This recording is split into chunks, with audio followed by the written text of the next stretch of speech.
Hey, what's up, everybody? This is Charles. I want to welcome you guys to another episode of the Dreamerspro Show. We cover everything sports-related, hot topic debates, and where we give you our opinion on sports and the way we see it. So in today's episode, the topic is the deep issues that the Clippers had that we never saw coming. So that's the topic I want to get into in today's video. But before we get into that, I want you guys to please make sure you go ahead and hit the like button, hit the subscribe button, and hit the notification bell to be notified whenever we drop our content.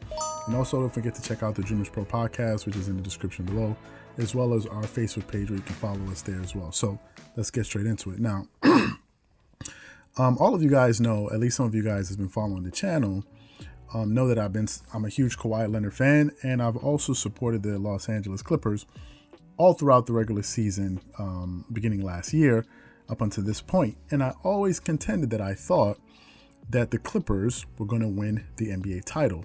I think a lot of us thought that, but for me, speaking for myself, I did, because I felt, number one, they had the best player in the world. They had the deepest team. They had the most versatile team. And I thought they weren't a perfect team because of their size. They weren't the biggest team, comparing them to the Lakers. But I thought that they had everything. I thought that they had enough to beat the Lakers if they were to meet them in the playoffs, given the fact that they played the Lakers 4 times in the regular season and split those 2 games. So going into the playoffs, however, there were a lot of things that I was unaware of that I began to find out, after the Clippers lost in the playoffs to the Denver Nuggets. And although they lost to the Denver Nuggets, it also showed them that Denver was a matchup nightmare. If you look at Denver playing against the Lakers had more bigs to throw at Nikola Jokic. They had Dwight Howard, who they started for that series. They had JaVale McGee. They had Anthony Davis at times, so they can put on him. And the Clippers simply didn't have that size. However, that's not the reason they lost that series, though, because for 3 games, they led that team, I think, by double digits, and they blew all of those leads. So the question is, if they were able to get up on this team, get a 3-1 lead on them and always have leads on this team and lose those games, it means that there was something else operating there. Now, I don't know if many of you guys have heard this, but now that the season has come to an end, it sort of sent everyone into scrambling mode.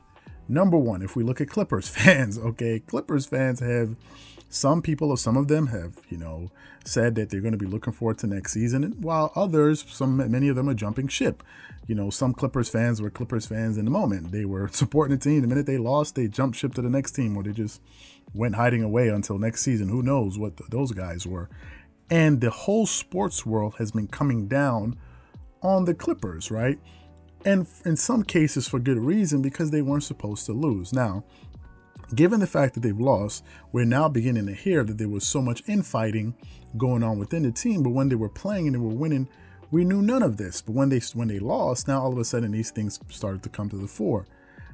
Recently, in a statement we heard from Kawhi Leonard's trainer, Clint Park, he said something about the Clippers' key players that I was really shocked to hear. He said, a person asked him on Twitter saying, "I'm sure the Clippers wish they had Dwight Howard," at Clint Parks 05 on Twitter. And he goes, "Yeah, wish they had him instead of that double agent Trez." Okay. In this case, he's referring to Montrezl Harrell.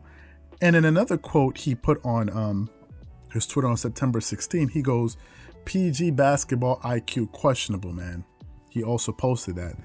And the question I had to ask myself is, why would Kawhi Leonard's trainer put something like that out there publicly?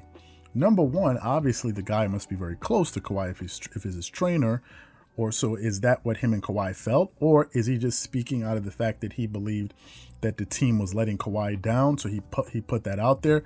Is it the fact that he believes that? I think Montrezl Harrell, I'm not sure if he's a Clutch Sports client. I'm not sure. I don't think he is, but we know that he calls LeBron James his mentor, which he said on his Instagram profile in the past. Does he feel like maybe Montrez, had some, an agenda? We don't know. But when he put out these statements, it began to let me know that there's some serious issues here, but it didn't stop there. Now, the other issue that we had with the team that I didn't know about, that we found out about after they lost, was that some Clippers role players felt that they were better than Paul George. So my first question asking myself was, how long have they been thinking that? That's the first thing. Did they just think that when he stopped when he wasn't playing well in the playoffs? Or have they been thinking that all throughout the regular season? Were they thinking that last season when he was playing with the Oklahoma City Thunder, when he had a really great season? He was third in MVP voting. I think one of the finalists for a Defensive Player of the Year. Were they thinking that then, or were they thinking it now? We don't know. But the interesting thing about Paul George is that Paul George pretty much played the same way in the playoffs as he played in the regular season. For the regular season, Paul George averaged 21.5 points, 5.7 rebounds, and 3.9 assists. For the playoffs, he averaged 20.2 points a game, 20 points a game. He shot 40% from the field, 33% from the three-point line. Those numbers went down. He shot 90% from the free throw line, got you 6.1 rebounds, so his rebounds went up. And assists were pretty much the same at 3.8, getting you 1.5 steals.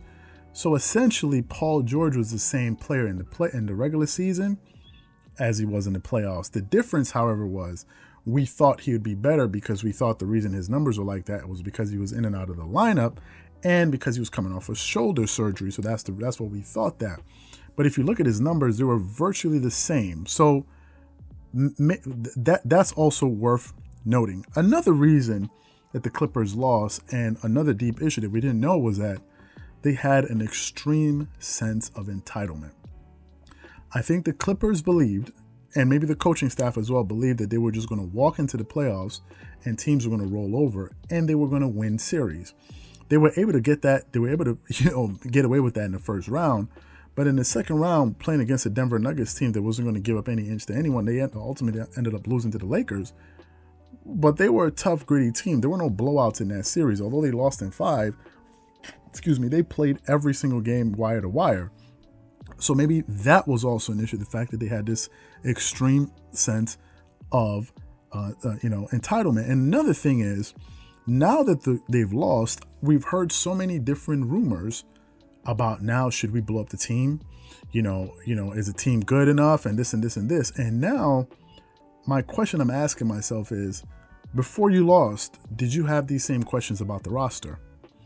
I know very few people did, like Nick Wright and maybe some others that I was unaware of, and kudos to him for getting it right.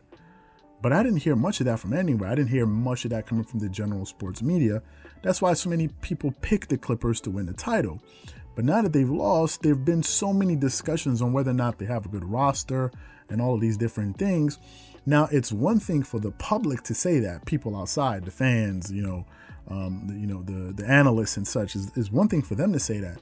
But if people are having that question internally within the team, within the organization, then that's very alarming. And the question is, did that happen all of a sudden after they lost? Because it's one thing to lose, but it's another thing if you lose and all of a sudden you lose all of your confidence within yourself. That's even a more alarming thing. Meaning, whenever things go right, you feel great. Whenever things go bad, the world is ending and all of a sudden you suck. And I think if that's one of the issues that they had, that's something certainly I did not see coming. Now, let's talk about the role players in Montrezl Harrell and Lou Williams. Here's the thing. Montrezl Harrell won the Sixth Man of the Year award, right? He won the Sixth Man of the Year award, and Lou Williams has multiple Sixth Man of the Year awards. But another thing we didn't see is just how much of a drop-off these guys would have when they got to the playoffs. For the regular season, Montrezl Harrell averaged 18.6 points a game, 7 rebounds, and 1.7 assists. All right? In the playoffs, he was averaging 10.5 points a game. He shot 57% from the field, which is good. 60% from free throw line, fine. But he got you 2.9 rebounds and 0.4 assists. So Montrezl Harrell had a major drop-off in his production anyway, if we're going to compare that to the playoffs. So this bench was averaging roughly 40 points per night, and they dropped down to essentially 20. Now let me get to Lou Williams. Lou Williams was averaging 18.2 points a game, 3.1 rebounds, and 5.6 assists. In the playoffs, his production dropped to 12.8 points a game, 13 points a game. He shot 23% from the three-point line. 23% from the three-point line. He shot 81% from the free throw line. He got you the same amount of rebounds, and his assist numbers dropped to 4.2. So his playmaking went down. So looking at the two, they were averaging about 38 points or 36 points coming off the bench, respectively, bench points. And then you get into the playoffs, and that number drops down to what, 23 points a game from your two bench scorers. Who saw that coming? And so for Montrezl Harrell or Lou Williams and these guys to even have anything to say, it's absurd and ridiculous to begin with. And that's the reason why you saw Lou Williams was so forthright and contrite in his closing statements at the press conference at the end of the season, knowing basically he messed up because he drastically underperformed, and so did Montrezl Harrell, and no one saw that coming as well. And now finally, let me get to Kawhi Leonard. And I think that Kawhi Leonard, I'm sure Kawhi Leonard never saw this coming. That's the reality. Now, it's important that I address this now because there are a bunch of people out there, and I call these, I don't want to say they're silly, but they definitely say silly things, okay? And I don't know if these guys are basketball fans. I don't know if they're Laker fans. I don't know if they're Kawhi Leonard fans. I don't know what type of fans these guys are of the game. I know that there's a group of trolls out there that say things to get reactions out of people because that's just the type of people they are. They go around and saying, oh, that video aged well. And they don't just do it to our channel, they do it to a bunch of people because that's their personality. They can't help it. So no one takes these guys seriously. And that's the reason why I never really try to respond to their comments, because I know it's not coming from a place of, it's not worth responding to because it's just, just some people trying to be silly. So no one pays attention to that. If you have Laker fans saying things about Kawhi Leonard, it's understandable because LeBron James is their guy. So it makes sense that he would say that. Now, if it's Kawhi Leonard and Clippers fans, then some of you guys need to check yourself because y'all that say these things some of y'all sound very, very foolish. And I think a lot of you guys just go with the media narrative.